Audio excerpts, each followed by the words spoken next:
Today we are outside for art. I'm looking around in my backyard. Lucky for me, I've got lots of trees out here to look at.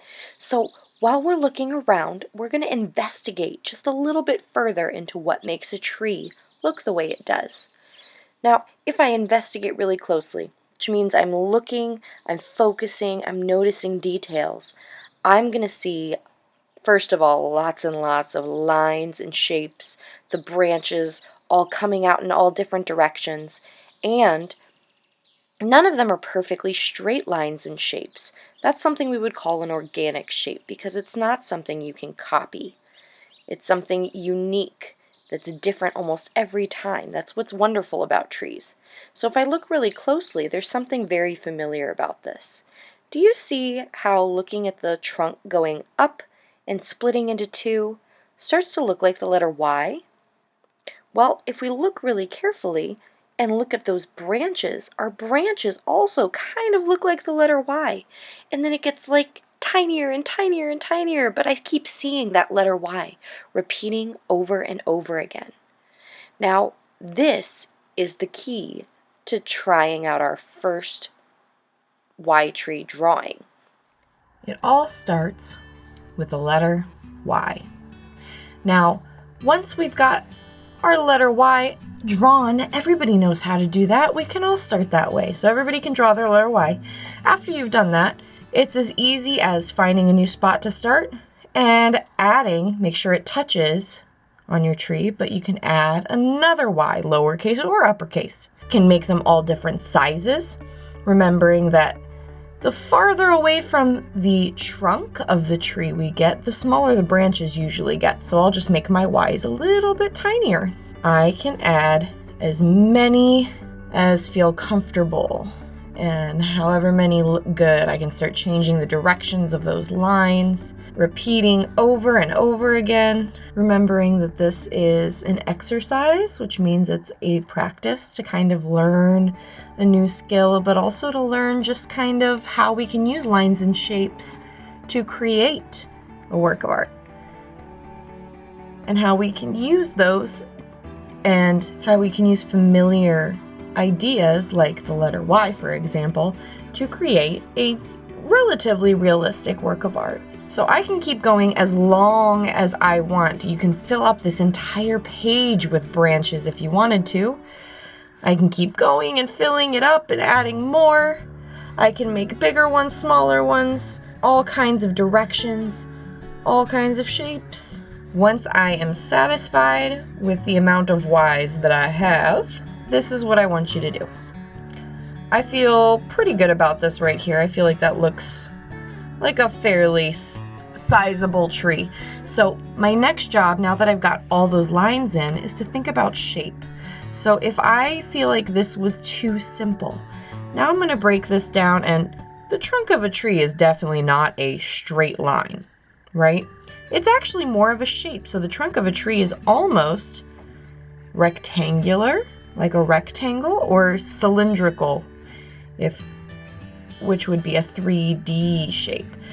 So that rounded edge would be a cylindrical shape.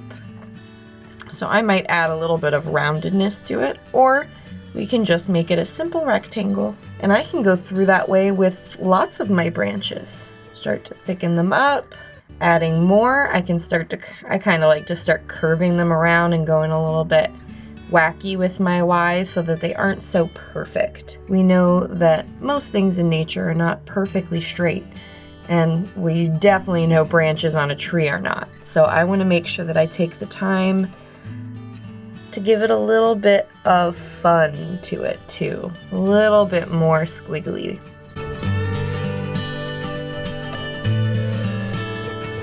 One of the first things you are going to want to do now that you've completed this much of your drawing is you're noticing all these little extra lines that we've made that weren't really like what we would expect to leave behind, right? But rather than going through with your eraser and trying to erase all of that, I want you to try and work with it. So I can take my pencil and I can start to add some texture if I want, and some color and value.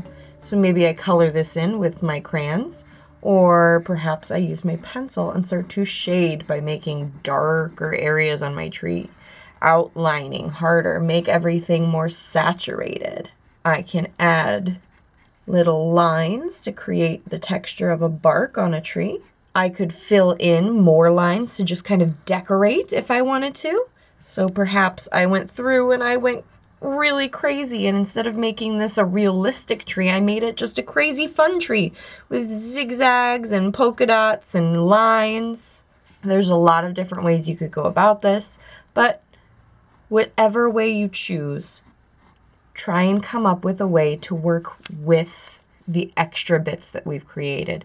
In art, there's always going to be accidents and what we consider a mistake, but there's always going to be those, and we can't always erase every mistake that we make. Sometimes the best thing we can do is try to figure out how we can turn that accident into something beautiful. Just like I found a way to make that big line right down the center of my tree into a pattern where I've got repeating circles, I've got a repeating zigzag pattern over here, I've got this line right down the center. I used it to my advantage. I can do that through my branches, or I could just color them all in. So once I'm done, maybe I want to add some leaves to my tree. Maybe I want to add some flowers, or just color it in and call it a day. However you want to go about it from here is entirely up to you, but your job is to make sure that you really fill out and give me lots of really cool branches going all kinds of directions. Try and see if you can come up with a way to fit a few on here and practice doing a few different types of trees. Maybe it's an extra tall tree and very thin. Maybe it's very short and very fat. So how you go about this is up to you. Until next time, you are so important and so loved. So I can't wait to see you next time.